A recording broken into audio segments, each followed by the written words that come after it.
রাজনীতি এবং নির্বাচনের পরিবেশের তো অবশ্যই প্রয়োজন।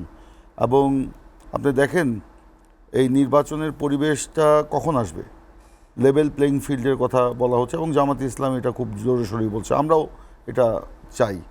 লেভেল প্লেইং ফিল্ড তখনই হবে যখন নির্বাচনের আপনি একটা তফসিল ঘোষণা করবেন, তারপরের থেকেই লেভেল প্লেইং ফিল্ড কিন্তু আরও জোরদারভাবে হবে। এখন কি লেভেল প্লেইং ফিল্ড নাই? এখন কেউ কি ক্ষমতায় আছে? আমরাও ক্ষমতার বাইরে, জামাত ইসলামও ক্ষমতার বাইরে, এনসিপিও ক্ষমতার বাইরে, জাসদও ক্ষমতার বাইরে, ওই যে ইসলামী আন্দোলনও ক্ষমতার বাইরে।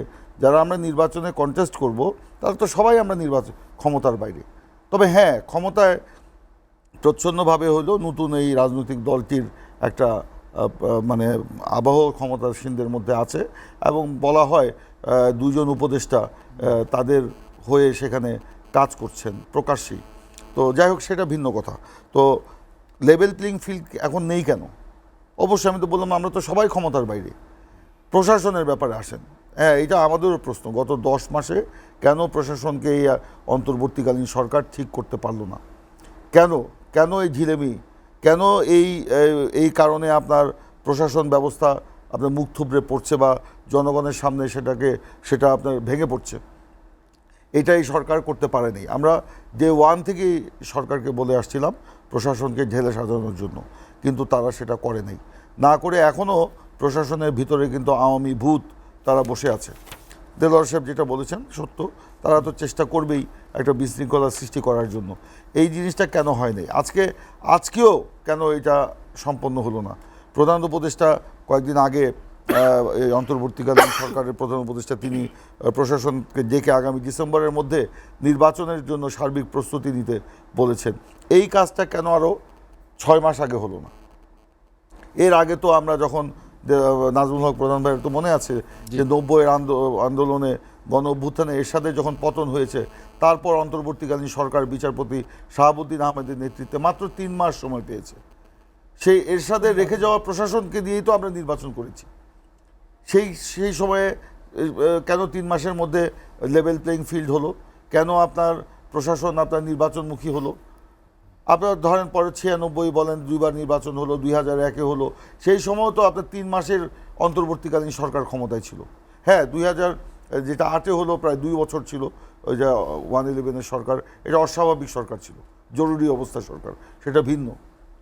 তো এই সরকার যেটা অন্তর্বর্তীকালীন সরকার 3 মাসের জায়গায় 3টা অন্তর্বর্তীকালীন সরকারের সময় কিন্তু তারা পেল। 10 মাস অতিক্রম করে এখন 11 মাস চলছে, আর কয়েকদিন পরেই এটা 1 বছরে পূর্ণ হবে। এই সময়টায় সরকারের অর্জনটা কি? সরকারের অর্জন শুধুমাত্র গর্জন। এই গর্জনের মধ্যেই সরকারের অর্জনটা কিন্তু এখানে সীমাবদ্ধ। এখানে আমরা সবাই মিলে সরকারকে সহযোগিতা করতে চেয়েছি। এই সরকারের যেহেতু অন্তর্বর্তীকালীন সরকার, সরাসরি জনগণের সাথে এদের কোনো সম্পর্ক নাই। এই সরকারের স্টেক হোল্ডার হচ্ছে রাজনৈতিক দলগুলো। এই রাজনৈতিক দলগুলোর সাথে সরকার একটা নিবিড় সম্পর্ক স্থাপন করে তাদের মধ্যে একটা ভালো বোঝাপড়ার মধ্য দিয়ে বাংলাদেশ কিন্তু একটা সংস্কার এবং নির্বাচনের মধ্যে যেতে পারত। কিন্তু আমরা দেখেছি বিভিন্ন সময় সরকারের নির্লিপ্ততা এবং সরকারের মানে কি বললো যে মানে আজকে আপনার এই দেবপ্রিয় ভট্টাচার্য বলেছেন যে এরকম মানে নির্বোধ, নিরপরাধ, নিষ্পাপ সরকার আমরা আগে কখনো দেখিনি। মানে ওনারা দেখছেন, ওনারা শুনছেন, কোনো অ্যাক্ট করছেন না, কাজ করছেন না। এইটা তো সরকারের সক্ষমতা প্রমাণ করে না। এই সুযোগে আপনার যারা বাংলাদেশে এখন নির্বাচন বিরোধী তৎপরতায় লিপ্ত, এই যে বিভিন্ন ধরনের ঘটনাগুলো ঘটছে, এই সুযোগে তো সুযোগ সন্ধানীরা বসে নেই। সীমান্তের ওই পারে আপনার যারা ফ্যাসিস্ট পালিয়ে আছে, বা ওই দেশেও তো আপনার ধরেন এই অন্তর্বর্তী সরকার বা আপনার বা গণ অভ্যুত্থানকে মেনে নিতে পারে নাই, তারা কি বসে থাকবে?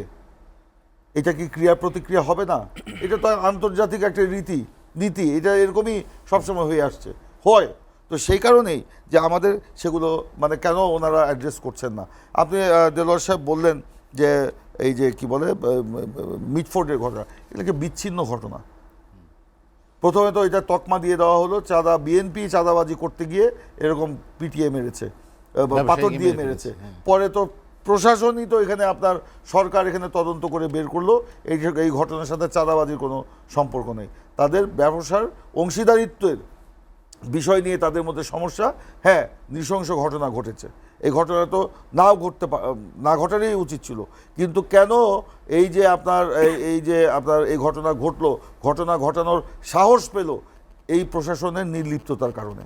প্রশাসন কোনো অ্যাক্টে যাচ্ছে না।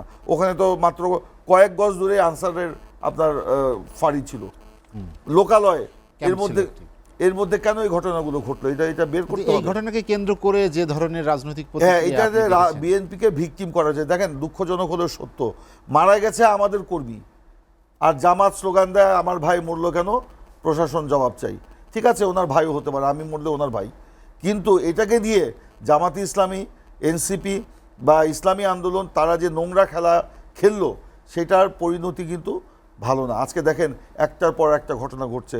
গোপালগঞ্জে আপনার এনসিপির সমাবেশকে কেন্দ্র করে সেখানে যে আপনার নির্মম কিছু ঘটনা ঘটলো, এনসিপির নেতাদেরকে শেষ পর্যন্ত আর্মির সাজোয়া জানে ঢুকে তাদেরকে আপনার গোপালগঞ্জ থেকে বের হতে হলো। এটা তাদের জন্য তো লজ্জাজনক।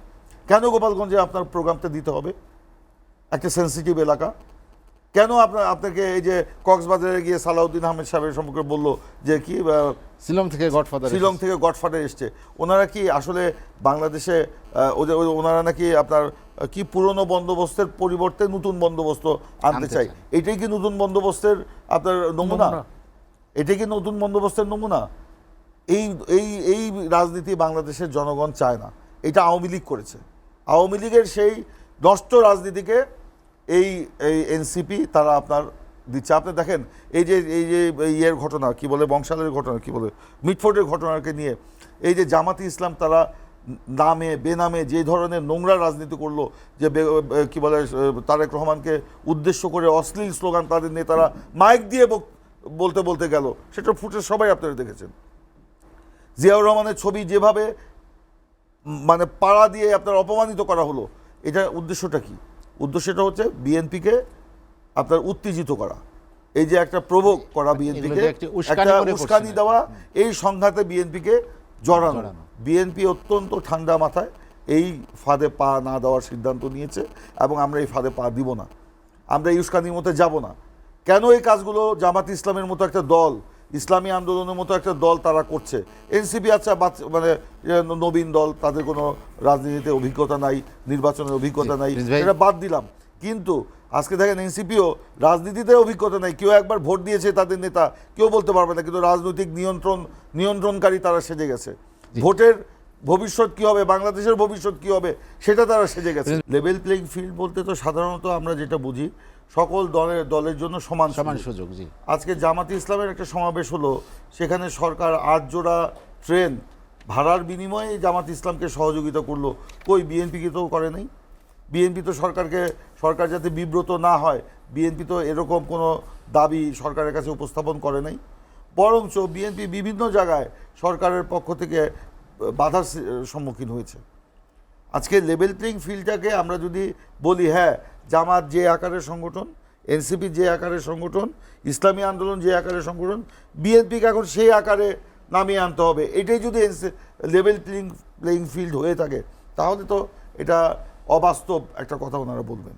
দ্বিতীয়ত হচ্ছে, আপনি যে আমাকে প্রশ্নটা করেছেন কোন পদ্ধতিতে ভোট হবে, বাংলাদেশের মানুষ সরাসরি প্রার্থী দেখে, মার্কা দেখে তারা ভোট দিতে চায়।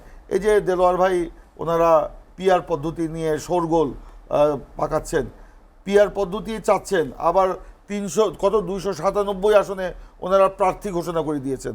পিআর পদ্ধতিতে তো প্রার্থীর কোনো বিষয় থাকে না, মার্কার উপরে ভোট দিবে। তো ওনারা এখানে তো দ্বিচারিতা ওনাদের রয়েছে। ওনারা যদি পিআর চেয়ে থাকেন, তাহলে কেন ওনারা প্রার্থী ঘোষণা করলেন? ইসলামী আন্দোলন পিআর চাচ্ছে, বিভিন্ন জায়গায় হাত পাখার পোস্টার, সাথে তার নাম দেখা যাচ্ছে। তো এগুলি বলে আসলে আমাদের মধ্যে একটা বিভেদ তৈরি করে, সংঘাত সৃষ্টি করে, এমন একটা পরিস্থিতি সৃষ্টি করা যাতে নির্বাচন পিছিয়ে যায়। এই যে নাজমুল হক প্রধান ভাই, উনি অত্যন্ত অভিজ্ঞ রাজনীতিবিদ, উনি একটা প্রশ্ন তুলেছেন। এই যে আপনার গোপালগঞ্জের যে ঘটনা, এটাকে কি ইঙ্গিত করে? কেন সরকার এনসিপিকে সেখানে যেতে দিল?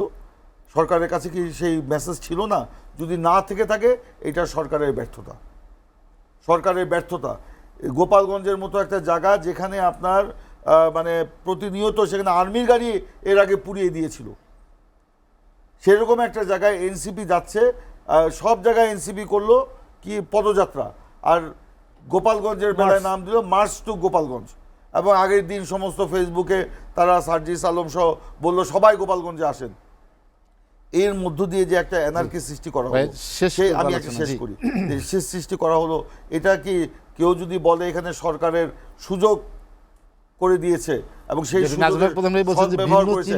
আরেকটু কথা বলি, এনসিপি সারা বাংলাদেশে আপনার সমাবেশ করছে, আমাদের কাছে তো তথ্য আছে, এটা একটি রাজনৈতিক দলের, এখন যারা মিত্র তারা বিভিন্ন জায়গা থেকে তাদের কর্মীদেরকে এনসিপির সমাবেশে পাঠিয়ে দেখানো হচ্ছে যে এনসিপি একটা বিরাট সংগঠন। আমরা মনে করি বিএনপি থেকে অনেক জনপ্রিয় এনসিপি হোক, কিন্তু শেষ করছি, তারা সব জায়গায় পদযাত্রা ঘোষণা করলো, কয় জায়গায় আপনার শহীদ পরিবারের সাথে তারা সাক্ষাৎ করেছে, কোন জেলায় জেলায় আপনার শহীদের কবর জিয়ারত করেছে। এগুলো যে তাদের একেবারেই রাজনীতিতে যে তাদের অপরিপক্কতা, বরঞ্চ আমরা বিএনপি সেই 5ই আগস্টের পর থেকে প্রত্যেক পরিবারের বাসায় গিয়েছি।